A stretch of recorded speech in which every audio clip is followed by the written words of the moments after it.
আমাকে ছেড়ে দিন, দেশ ঠিক করে দিব বললেন সালমান এফ রহমান। ঢাকা মহানগর গোয়েন্দা পুলিশের রিমান্ডে আছেন সাবেক প্রধানমন্ত্রী শেখ হাসিনার বেসরকারি খাত বিষয়ক উপদেষ্টা সালমান এফ রহমান।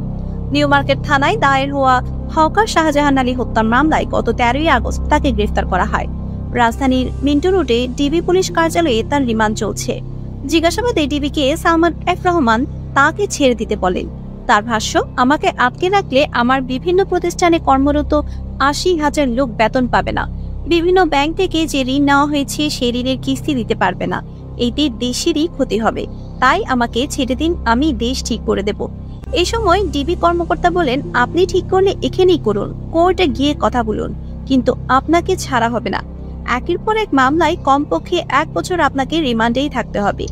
সালমান এফ রহমানের কাছে ডিবি জানতে চায়, গত নির্বাচনের আগে আওয়ামী লীগ কিভাবে পরিস্থিতি নিয়ন্ত্রণে নিয়ে সরকারের পতন ঠেকিয়ে দেয়। উত্তরে সালমান এফ রহমান বলেন, আমরা আমেরিকার পক্ষে আছি। এটা আমরা ভারতের মাধ্যমে আমেরিকাকে বোঝাতে পেরেছিলাম।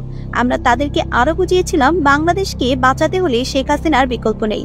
তখন আমাদের এবং ভারতের কথায় আমেরিকা কনভিন্স হয়েছিল, না হলে তখনই আমাদের পতন হয়ে যেত।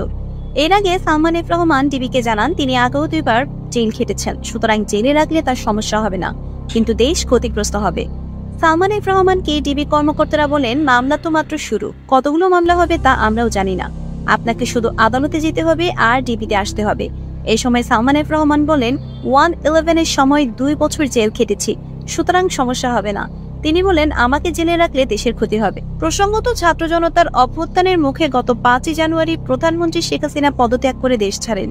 এরপর থেকেই প্রতিনিয়ত গ্রেফতার হচ্ছে আওয়ামী লীগ নেতারা।